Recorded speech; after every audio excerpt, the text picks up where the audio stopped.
ஓம் ஸ்ரீ மகாபெரியவா சரணம். தெய்வத்தின் குரல் முதல் பாகம். தலைப்பு தேவதா மூர்த்திகள், அவதார புருஷர்கள். அத்தியாயம் 124. சிவ சக்தியின் ஐக்கியஸ்தானம். அன்னையும் பிதாவும் முன்னறி தெய்வம் என்று ஔவை பாட்டி சொல்கிறார் என்றால், அந்த தெய்வமே அன்னையும் பிதாவுமாகி ஒரு பாதி அன்னை ஒரு பாதி பிதா என்று அர்த்தநாரீஸ்வரராக உட்கார்ந்திருக்கிறது. இது நமக்கு பரம லாபம் என்று கிட்டே போகிறோம். போனால் அப்புறம் இதனாலேயே சில குளறுபடிகள், சண்டை கூட உண்டாகி விடுகின்றன. காலில் போய் விழலாம் என்றால் ஒரு கால் ஈஸ்வரனுடையது, மற்றது அம்பாளுடையது என்று இருக்கிறது. இப்படி ஒன்றுக்கு மேல் ஆசாமி இருந்தால் உடனே நம்மை அறியாமல் இது உசத்தியா அது உசத்தியா என்று ஒப்பு பார்க்கிற எண்ணம், அதாவது கம்பேரிசன் உண்டாகிவிடும். இது உண்டானால் அனர்த்தம்தான். எந்த காலில் விழுவது என்றே தெரியாது. அர்ச்சனை செய்ய போனால் இவருக்கு ஒரு தினுசு புஷ்பத்தால் அர்ச்சனை பண்ண வேண்டும், அவளுக்கு இன்னொன்றால் பண்ண வேண்டும் என்கிறார்களே. இந்த பக்கத்து பூ அந்த பக்கத்தில் விழுந்தால் அபச்சாரமாகிவிடுமோ என்று கலக்கமாய் இருக்கிறது. கட்டாட்சம் வேண்டும் என்று கேட்கிற போதே வலது கண்ணா இடது கண்ணா என்று குழப்பம் போதாதென்று சண்டையே மூட்டிவிடுகிறார் ஒரு கவி.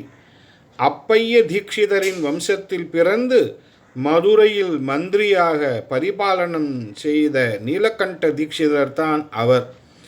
ஆனந்த சாகர ஸ்தவம் என்று மீனாட்சியை துதிக்க ஆரம்பித்தவர் பார்வதி பரமேஸ்வரர்களான தம்பதியருக்குள் கலகம் மூட்டி சந்தோஷப்படுகிறார். அம்மா, இதென்ன உன் பதி அக்கிரமக்காரராக இருக்கிறார், உன் புகழையெல்லாம் அவரல்லவா திருடிக் கொண்டிருக்கிறார். காமதகனர் மன்மதனை எரித்தவர் என்று பெயர் வாங்கியிருக்கிறாரே. எரித்தது நெற்றியின் நடுவில் இருக்கிற கண் அல்லவா? அது வலது இடது இரண்டுக்கும் பொது. எனவே உனக்கும் அந்த நெற்றிக் கண்ணில் பாதி உண்டு. வெற்றியிலும் பாதி உன்னுடையதாக இருக்க அவர் மட்டுமே பேரை அடித்து கொண்டு போய்விட்டாரே. போனால் போகிறது, இதிலாவது பாதி உரிமை அவருக்கு இருக்கிறது. இதைவிட அநியாயம் அவரை காலகாலன் என்பதுதான். காலனை உதைத்தது எந்த கால்? இடது கால் அல்லவா? அது முழுவதும் 100% உன்னுடையதல்லவா?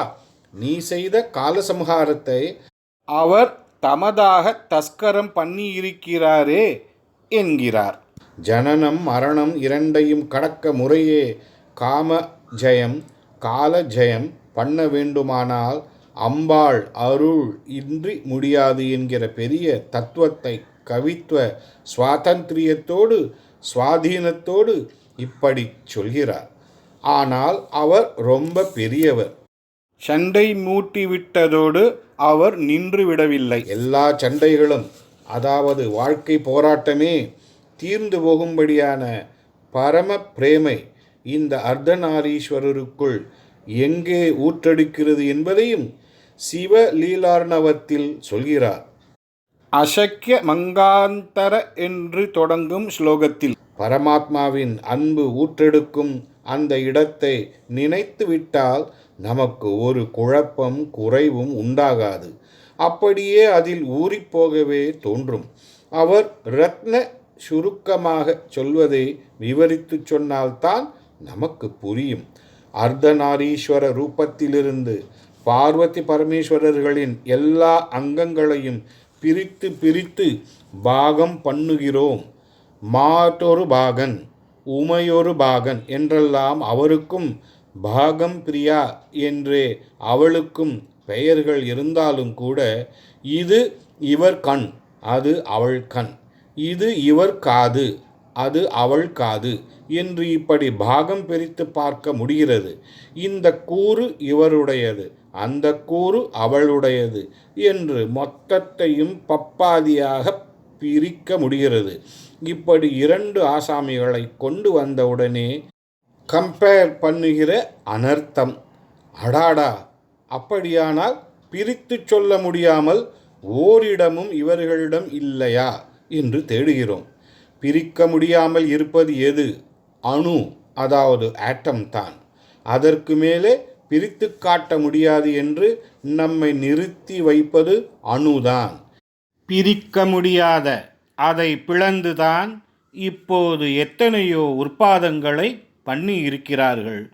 இப்படி உபாதம் பண்ணுவதால் எதிர்த்தரப்பு சுயத்தரப்பு என்ற பேதமில்லாமல் எல்லாம் சர்வநாசமாகிவிடும் என்று இரண்டு கட்சிக்காரர்களுக்கும் தெரிந்தும் கூட அப்படியும் உண்டாகிவிடுமோ என்று பீத்தியையாவது உண்டாக்கலாமே என்று உண்டாக்கி வருகிறார்கள். இவ்விஷயம் இருக்கட்டும். இப்படி அணுமாத்திரமாக ஒன்று அர்த்தநாரீஸ்வர ஸ்வரூபத்தில் இருந்துவிட்டால் போதும், பிரச்சனை தீர்ந்தது. அதை ஸ்மரித்து விடலாம். ஏனென்றால் இவளுக்கு அவருக்கு என்று இதை பாகம் போட முடியாது.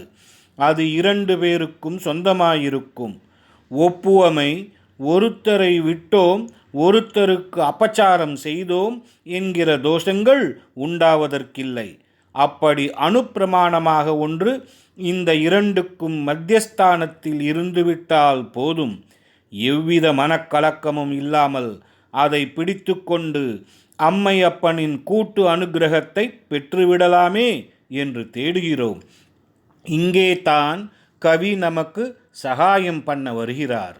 ஒரு சரீரத்துக்கு மத்தியில் இருக்கிற ஹிருதயத்துக்கும் மத்தியில் ஒரு அணு இருக்கத்தான் செய்கிறது. அணு என்று கூட அதை சொல்ல முடியாது.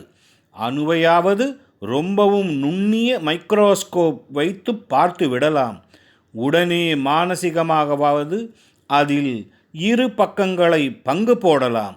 ஹிருதய மத்தியில் இருக்கிற இந்த அணுவையோ எந்த சூக்ஷ்ம தர்ஷினியாலும் காண்பிக்க முடியாது. ஆனால் இது இல்லாவிட்டால் மனுஷனுக்கு எண்ணமே இல்லை, உணர்ச்சியே இல்லை. இது என்ன?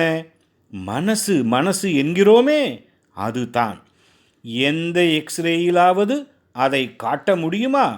அர்த்தநாரீஸ்வரர் மட்டும் என்றில்லை, எந்த மூர்த்தியானாலும் அதன் மனசு என்று ஒன்று இருக்கிறதே, அதை தியானிப்பதுதான் விசேஷம். உருவ தியானம் ரொம்ப ரொம்ப அழகாகத்தான் இருக்கிறது. ஆரம்ப தசையில் அத்தியாவசியமாகத்தான் இருக்கிறது என்றாலும் கூட இதிலும் நம் மனசு அந்தண்டை இந்தண்டை அசையாமல் ஒருமுகப்படுவதில்லை, ஆடத்தான் செய்கிறது. பரமேஸ்வர ஸ்வரூபம் என்றால் ஜட்டை, அதை விட்டு கங்கை, அதை விட்டு சந்திரன், நெற்றிக்கண், நீலகண்டம், இப்படி எண்ணமானது எதில் நிலைத்து நிற்பது என்று தெரியாமல் சலித்து கொண்டே இருக்கிறது.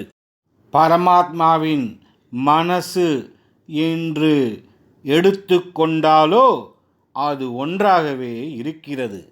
நம் மனசிலே 100 கோடி எண்ணங்கள், அதில் 3/4 தோஷமயமாகவே இருக்கும். தாயும் தந்தையுமாக இருக்கப்பட்ட அர்த்தநாரீஸ்வர மனசு இப்படியாயிருக்கும். அதில் பிரமப்பிரேமை என்கிற ஒரு எண்ணம் தவிர வேறென்ன இருக்கும்? கருணை ஒன்றே நிறைந்த அணு மாத்திரமான மனசு அது. அதை பிடித்து கொள்ளுங்கள் என்கிறார் கவி. அதிலே நம்மை கொண்டு போய் நிறுத்துகிறவர்தான் குமாரசுவாமி. சிவசக்திகளின் ஐக்கியத்தில் தோன்றிய அன்பு குழந்தை. ஓம் ஸ்ரீ மகாபெரியவா சரணம். ஜெய ஜெய சங்கர, ஹர ஹர சங்கர.